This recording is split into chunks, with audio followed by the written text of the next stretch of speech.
What's going on, everybody? This is an episode from the No Gimmicks Needed Wrestling podcast. Do you like podcasts and you want to see the full podcast? Make sure you check out the No Gimmicks Needed Wrestling podcast on all your podcast platforms, such as Apple Podcasts, Google Podcasts, Stitcher, Spotify, iHeartRadio, among many others. But you're listening to the episode right here on YouTube, so make sure you hit that like button and below, and make sure you hit the subscribe button to NC Studios and NC Level Up for all your gaming needs. This is the Nerd Coalition. Enjoy the show. All right, so yesterday I was sitting there doing some work, and I get a text late at night, and I was at Walmart. You know, I was buying Christmas decorations. I was having the worst time in Walmart because me and my wife wanted this new white tree, artificial tree and stuff. It was all on the top shelf, and I wanted to go there and grab it right there in that warehouse section. And we called and waited 30 minutes for people to come. They sent back Gertie. She got the car and drove and went right by us. I said, fuck Walmart, fuck its employees. So we ended up getting a trick. I was gonna pull the other shit in there myself and get it. But meanwhile, you text me and said WWE released some more people. And the first one was like, thank God. For the first, I was like, oh, okay, that's cool. And then you showed me the rest of the list, and I was like, no. Get out of here. And that's what we have it, because WWE yesterday released how many names was it? 8 superstars yesterday. The names were, let's see, we had John Morrison, Shane Thorne, Tegan Knox, Drake Maverick, Jackson Riker, sorry for my phone, and Hit Row, all remaining members of Hit Row got released. I'm gonna be honest with you, I care less about Jackson Riker. I thought he should have been gone. But then John Morrison, it ain't right. Tegan Knox, it ain't right. Drake Maverick, this just happened to him last year. And he put out another video too. Yeah, well, I don't think this shit gonna work this time. I don't think it's gonna work. And Hit Row. I'm gonna be honest with you. I'm gonna tell you right now what hit me the most, and that was Hit Row. Hit Row hit me the most because Hit Row was set up to fail. They were never given a chance. Never given a chance to do anything up on the main roster. And it pissed me off because a couple weeks ago, y'all released B-Fab. And then, after that, y'all have them do these stupid segments with Sami Zayn and Jinder Mahal. And I guess Vince is looking at them like, well, these guys can't get over. So what am I going to do? I'm going to release them. And I'm like, what the fuck you doing? So, that kind of pissed me off. Before I get into the certain things, how did you feel about it?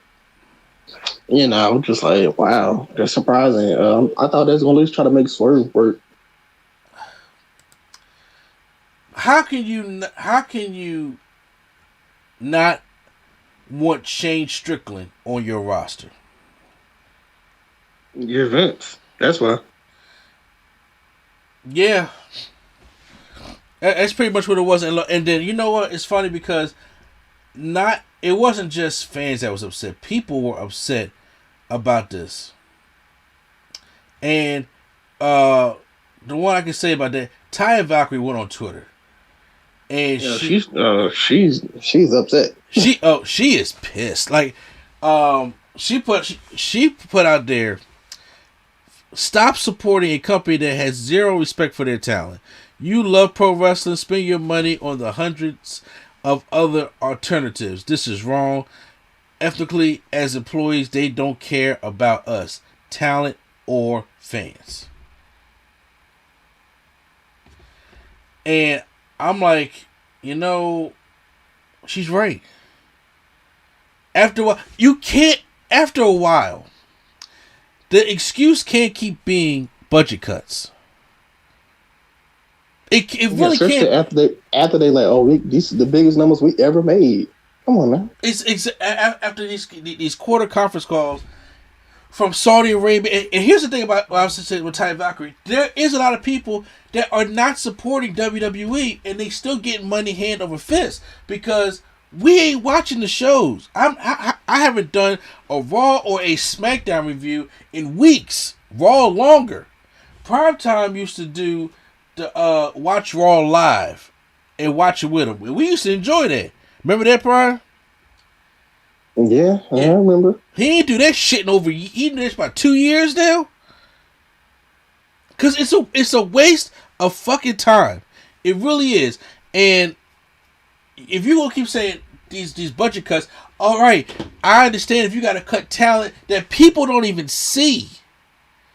I understand if you gotta cut talent to the point where it's like this. Okay, this is not working now. If you want to cut, some of the new performance talent, or if you want to cut some of the talent in the back that's getting older and don't need to be on the roster, or you want to cut out some of their kind of contracts, that's what you do. You do not have these people go out there, or these superstars going out there trying to showcase their talent, trying to make a name for themselves, trying to get over, and you cut them. How can your audience get invested in anybody if when they try to get invested into them, you don't even give them a chance and you cut them? Especially if they just got brought up or something. That makes no sense. You mean to tell me you couldn't find what to do with John Morrison, who's been Johnny Impact, who's been Johnny Mundo, who has been Johnny Wayne Knight, and he came with the drip stuff. And here's the thing: he broke up with the Miz, and they didn't even finished their rivalry. Nope. He broke up. Miz went to go dancing with the stars, and they didn't even finished the rivalry. I'm surprised Elias didn't get released either. You say what? I'm surprised Elias didn't get released either. I don't know how. Look, Elias is JTG right now. That man is just hiding. You know what I'm saying? All in the back and dipping down every time we gotta get a call. But I really think like they released over 80 superstars this year alone. But WWE has released more superstars over the past 2 years than the entirety of AEW's roster. Sounds right. That's crazy. That's insane. And you can't even figure out what to do with these people? And you can't figure out what to do with these people. I listen to Solid Monster Sounds Off all the time. That's one of my favorite podcasters. And he made a funny joke, but it's true. He said, I can tell you right now, when Vince McMahon seen Hit Row, the first thing he probably said was, what the fuck is a B-Fab? That's probably what he said. And Vince McMahon was like, alright, well, they got a hip-hop gimmick. Why can't they get over? Because you took everything away from them. B-Fab was an essential part of the group. You got to look at the thing as a whole. Some things work better together than they do apart. And Isaiah Swerve Scott, he is the star of the group. Vince ain't seen a single Isaiah Swerve Scott match. I guarantee you. He not seen a single Shane Strickland matchup. But Triple H knew what he had right there. And he's like, we got to get this guy over. We got to get this guy something. That's why this whole group thing started up. And the man actually does rap.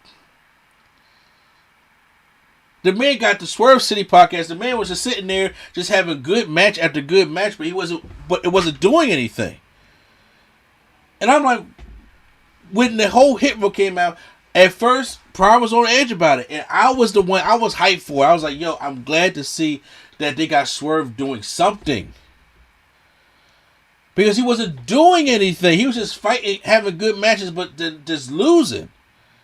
Then I thought he was going to do a heel turn after they had the Cruiserweight tournament after a while. When Santos Escobar won. And I'm just like, really? And like nothing came of that. But then when the Hit Row thing came on, and I was like, oh my God, it's making sense. And Triple H let it breathe. Do you think you don't have to always understand the culture to let the culture get over? Is it a bonus? Absolutely. But do you sit here and think Triple H knows rap also? Not at all. He know Triple H is that white guy who knows he's the white guy but don't mind being around everybody else. He knows it. But you know what he also knows? Is that they know what they doing. Let me let this shit breathe. Yes or no? No, you're right. He let them have a fucking cipher on NXT after the Great American Bash. That was one of their more over segments this year. Remember, Hit Row was a heel faction. They naturally got over. They were heels. Everybody forgets about that whole rivalry with him and Leon Ruff. They were heels. And they naturally got themselves over to the NXT crowd. So they have talent. Yes, Top Dollar and B-Fab are the more greener wrestlers, obviously. But Ashanti been doing his thing on 205 Live. I didn't know who he was. And Swerve is Swerve. And you put them together like, yes, Swerve is the leader of that group. But then Vince probably looked at Top Dollar and said, we're going to make him a star. And then there is little rumors saying that Top Dollar had some heat backstage with him because of, the Twitter stuff like that. I'm like, look. I don't know if that's true or not, to be honest with you. I don't know until all the facts come out if Top Dollar had heat and they just fired him and all the Hit Row went down with him, because that would be unfair also. But Top Dollar is just like somebody who just doesn't understand his business. I think Top Dollar came in with rose-colored glasses because he looked at Triple H as his boss. He looked at Triple H as his leader. He looked at the guy and was just like, yo, man, this guy gets us. He understands us. He lets us be us. And it's great. But what he don't understand is Triple H got shit to do with the WWE. Nothing. All that shit you learn in NXT down there, throw it out the window, because that's not who the head person in charge is. It's Vince. And when Vince took over NXT and he realized, oh shit, George ain't got the power like you thought he had, this is what happens.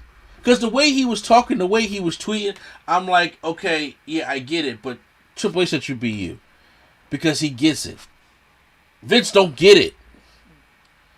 And if he can't add his spin on you, or make you wear like Vince's do-rag from ECW days, you're not going to get over in his eyes. Having Sami Zayn out there and y'all just going out there and trying to rap and make fun of Sami Zayn, he's not going to get that shit. And I knew they was due from the start, but I was like, my God, at least let them have a chance first. Swerve put out a tweet, prepare for whatever's ahead of me, making sure my hard work receives its crediting. My life's a movie scene and we just editing. Hoping Act 3 hoping Act 3 moves us to better things. Walk in the building, wreck havoc, receive my publishing. So tell me, how much a G are you without telling me? It sucks, man. And then people was actually coming at Taya Valkyrie for what she said. And she was like, my husband got fired. This is why I'm saying this. I'm speaking my truth. I'm sick and tired of people treating us like shit. In 2 weeks, we lost both our incomes. Before the holiday. People, you gotta understand something. This is their job.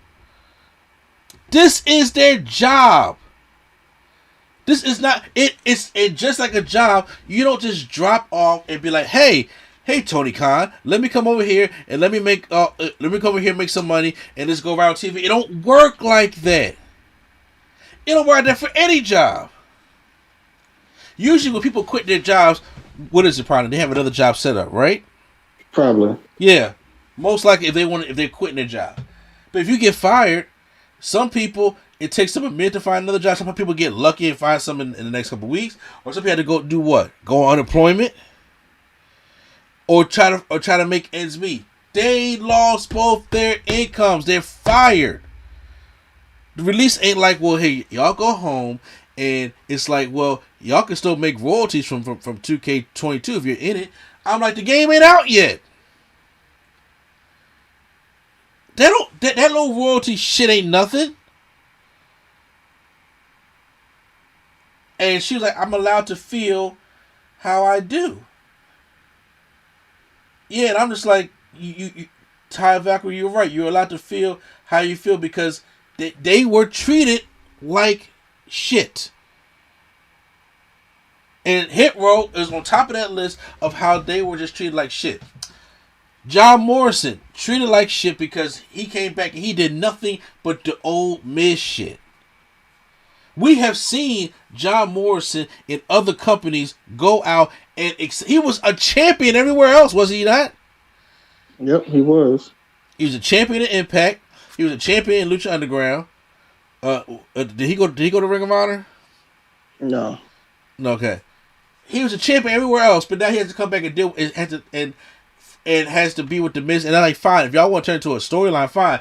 But then he been with the Miz for how long has it been now? 3-4 years now? Since when? Since John Morrison came back to WWE. Only like 2. Oh yeah, but he's been stuck with the Miz that whole time. He was never able to go out and do anything, and now y'all just had him meditating in the back. Y'all had him meditating in the back, doing nothing. Shane Thorne, he put out a tweet saying, "I thought I was retired," because they got rid of they forgot about Shane Thorne after that whole retribution fallout. Tegan Knox was part of a tag team with Shotzi Blackheart. And what happened? They took away 2 of Shotzi's tag team partners for what? For her to go out there and do a cringe heel promo that made no sense whatsoever. Did you see the promo, Prime? Which one? The one she made on Smackdown saying she turned heel because they took her partner away and the fans turned on me. Oh, that one? Yeah, I saw that. Yeah. Yeah. What are you talking about? Nobody turned on you. They enjoyed the tank and the Nerf darts. Ask me how Tegan Knox and Shotzi Blackheart won a chance to go at it for the Women's Tag Team Championships and never had the match. Never. They fucked their own stuff. Like they set that up and they didn't even know what they did. Drake Maverick, I'm not surprised about Drake Maverick. Not because I don't have a problem with Drake Maverick. I'm just surprised that because he wasn't doing anything. And Vince don't like small people. And he comes on there and he has this. He's like the hitman or the godfather for this 24/7 championship thing of how to stop Reggie. And I'm like, if you did not see that clip on Raw, did you see that 24/7 segment on Raw? I did not. Did you hear about it? Nope. Oh, that was one of the worst. Like after I seen that segment, I was like, I won't be surprised if everybody in the segment gets fired because they came and Drake Maverick rolled up Reggie. Then Truth rolled up Drake Maverick. Then Corey Graves rolled him up. And then Byron Saxton rolled up Corey Graves. And then Byron Saxton gets rolled up. And then it goes all the way back to Reggie. This happened.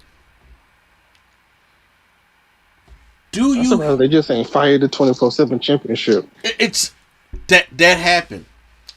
That actually happened. Get rid of it. Get rid of it because the most protected move of wrestling is the roll up. It seems like because nobody kicks out of it. It's not unless you're in the seriously. Then you have Jackson Riker, where I'm not gonna get too much into Jackson Riker, but Jackson Riker was already.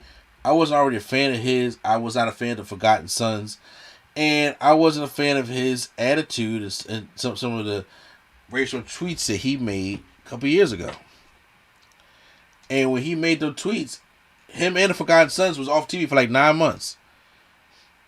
And they brought him back as like Elias's guy, bodyguard guy. And then all of a sudden, they try to turn him. Talk about insult to injury. Then they try to turn him babyface. They try to turn Jackson Riker babyface against Elias. And guess what the crowd did? Nothing. Ooh. They didn't cheer for that man not one time. That's the guy you was trying to get over as a babyface after the shit he already said. And they try to make Trump a babyface too. So fair. Yeah, good point. So yeah, no, that wasn't going to work. So you know what? Get rid of him because I don't care. He should have been gone. Is it right that he lost? I mean, look, it's not right for nobody to lose their job. But I'm just saying. But you know, I thought Jackson Riker was going to be gone. So those were the names. And they said, I went on my little rant. Probably you have a rant, something to say. I kind of hauled that section up. Nah, I just I mean, it's not right, but usually when people get released, it's people that's not really on TV. While these people have been on TV, like they just drafted Hit Row. They was used every week since they got drafted, and it's just like if the people that's on TV weekly, like Morrison was on there weekly, Hit Row was on there weekly. If you don't fight the people that's on the weekly, what about the people that's just not even being used? I'm surprised. Like, how are we supposed to be invested in these people and you just gonna release them? It makes no sense. It's like we give you a chance. We give you 2 weeks, and if you can't make it work, then you gone. But once again, it's like he gave him 2 weeks, but he's giving him 2 weeks with his shit. Remember, I came on the podcast. What was it, last week or 2 weeks ago? I was like, y'all may not pick this up, but why are Hit Row all just in their Hit Row WWE shop clothes? That's not who they were. They had their own. Each of them had their own look. And I told you they were saying get this before we go.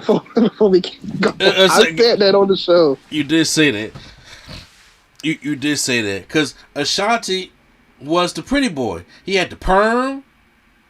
He had the loud fuchsia color. Like the man came out there in a pink sweatsuit and sky blue pants. Like that's his thing.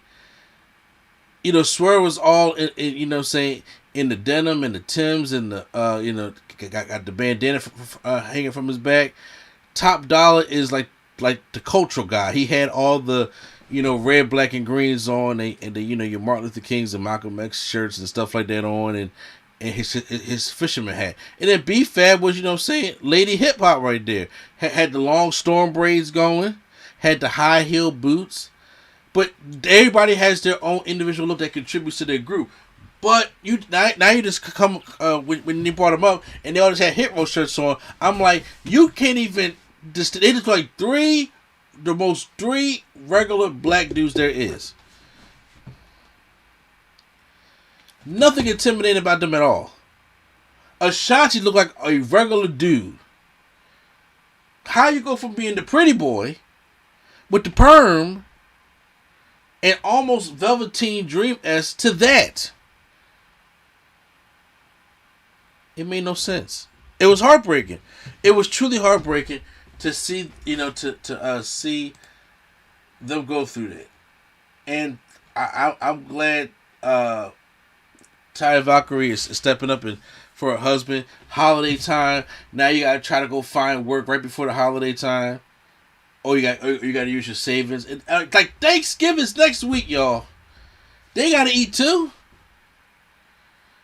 The prices are going up everywhere in the market, or everywhere right now. And guess what? I just went to the store today. I was like, oh my God, this is crazy. They gotta deal with the same shit. They just on TV. And you may say, well, they're on TV, they make a little bit more. There's some people out here with a regular job that makes more than some of these people out here at WWE right now. Everybody at WWE is not getting paid millions of dollars. That's Brock Roman Cena money. You may have some higher up guys that getting paid like $750,000, $800,000, $900,000, but no, that ain't the lower guys. at all. And it bothers me. As soon as you said Hit Row, man, it joined. It truly bothered me. Like, they just never gave this group a chance, and the group was money at the start. Like, if I'm Triple H and I seen that, I'm just like, yo, I'm throwing my notepad. It makes no sense, because now it's like, we know Swerve can get a job anywhere. Impact will be happy to pick up Swerve. AAA, AEW, it doesn't matter. But what happens to the rest of them? Yeah, that's gonna be tough. So, but the question is, do you think that they travel to a different wrestling group as a unit to kind of like show off what people missed about Hit Nah, they definitely not. Swerve like, oh, I'm done. Not that he don't like him or nothing, but Swerve know for sure he can get some himself. He don't gotta worry about baggage of two other people. Which sounds wrong, but hey, I think if there was more of a thing like how, like Shad and JTG, when they got fired, they both started working together again because they both such a packaged unit. They were there for years, while Hit Row was only there for like a few months. So I think Swerve would probably do his thing. Well, I'm saying, but they was on SmackDown for a couple for about like 8 months, for this, but they was NXT for longer than that. But as the package act, because this act can make money. It's kind of like, remember when Broken Matt Hardy left Impact? It was like, yo, wherever he lands is gonna make money. And then we went to WWE. We was like, oh my god, Broken Matt's at WWE. We gonna get found deletion, all that stuff like that. And Vince found a way to kill it. Yeah, that's why I don't think WWE is the place to go anymore. Even though you say if people want their big WrestleMania moment, I don't think people. It's starting to be clear that people really don't care about. They really don't care about that anymore. No, I mean, you're right. I mean, as of right now, because some people may have had that dream to go to WWE because they may have dream to go to the biggest franchise, but right now it's not feasible because there's no job security over there. It really is no job security over there unless you're like a big name. But even so, even big names have been released this year, so it doesn't matter. You are expendable. And you do not want to go to a company where some old senile man is telling you how much you're valued to us and then turns around and fires you. They got the most fucked up shit. Now, after Vince is gone, that's a different story. But now, no.